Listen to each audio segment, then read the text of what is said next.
Hi, Abraham. Yeah, we are. This is surreal. I was like, I'm gonna get on that stage, and Really? you can't tell. We just about had to whack everybody in the audience to get you up here. We're glad you're here. Thank you. I'm glad to be here. I've been thinking about what exactly I wanted to talk about, without focusing too much on all the things in the past that have gone wrong or that weren't ideal. Yeah, don't need to talk about how the desire happened. Let's just talk about the desire. Could you say that a question is a desire? A desire for an answer? Could you say a problem produces a desire for a solution? Yeah. Mm-hmm. My desire is to know how to feel safer within my own self. It's big, isn't it? Can't do it all at once. It's baby steps. This is satisfying, we're going to let you talk more, but we just want to get this started in a really productive way.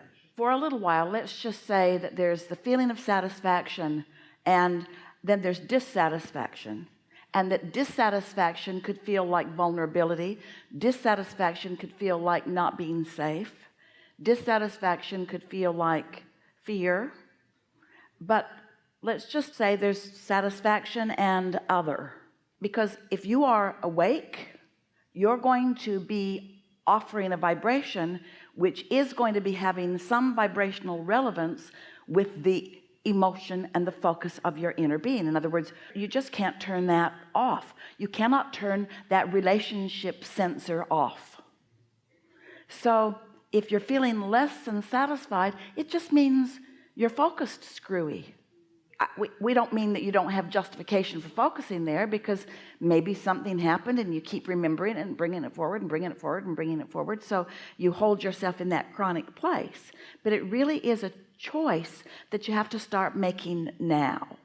So we're just going to offer a really strong statement, and we can tell you're paying attention, and we know for sure that you'll get this. You just have to find something to feel satisfied about, not conquering that fear. You don't have to conquer that fear, because every time you try to conquer that fear, the fear says, oh yeah?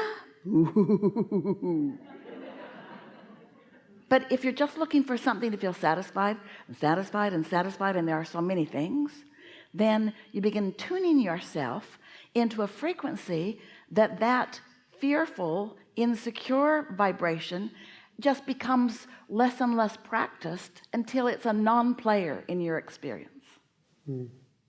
So conceptually, we know you got that. Did you move vibrationally? No, of course not. Not with one comment like that. It takes some practice of satisfaction. I guess it's hard to... No, it isn't. It does take focus, though. It's not just hard to work against law of attraction. It's impossible. It's really hard to offer a vibration and not feel the result of the vibration I'm offering. Yeah, that's true. It's hard to offer a vibration that is opposite of what my inner being feels and not feel negative emotion. Yeah, it's not just hard, it's impossible. You've got to redirect your focus, and you can't do it all at once. Start with things that are easier. If you practice feeling satisfaction about things that are easy for you to feel satisfaction about, then satisfaction becomes just the way you lean. And after a little while, even those things that you felt strong dissatisfaction about will just sort of dissipate. They will become a non-player in your vibrational balance. Just for fun, picture a whiteboard, a light board about the size of your bed, and let's draw a line right down the middle of it, and let's call that the satisfaction line. So here's all these little LED lights over here on the good feeling side of satisfaction, and here's all these LED lights on the other side, and let's call that dissatisfaction. So over here in dissatisfaction are subjects that you're afraid of, subjects that you remember that you felt victimized, subjects where you felt disadvantaged, subjects where you felt misunderstood. And over here are subjects where you felt praised and where you praised, where you felt clear and were clear, things where you felt invincible, things where you felt disadvantaged. So you got a picture of this light board. So now you're moving through your day, and you are where you are, and that's okay. And let's say you weren't really tuned up by this conversation, and so you're just having a normal knee-jerk response to life day, and you turn on the television and half the lights on the board light up. In other words, there's so much to feel dissatisfied about if you focus there. So let's say you practice some of those thoughts, and then you go to lunch with somebody and you practice some more. That board is just so active and so ready to light up. In other words, it's just practiced, and the more you practiced, it's like a really bright half of the bed. But let's say that on this new morning that you wake up and you've decided that you're going to look for things to feel satisfied about, and right as soon as you get out of bed, you find something that you feel satisfied about, and you focus on it, and it's not anything monumental, it's not anything to write home about, but it lights up. And now you've got your day off on a different foot. And now, because of the cooperative component nature of that lighted light, other satisfying thoughts like that one begin to sort of flicker a little bit. And if you're in the receiving mode, you begin receiving impulses about those. You see how it works?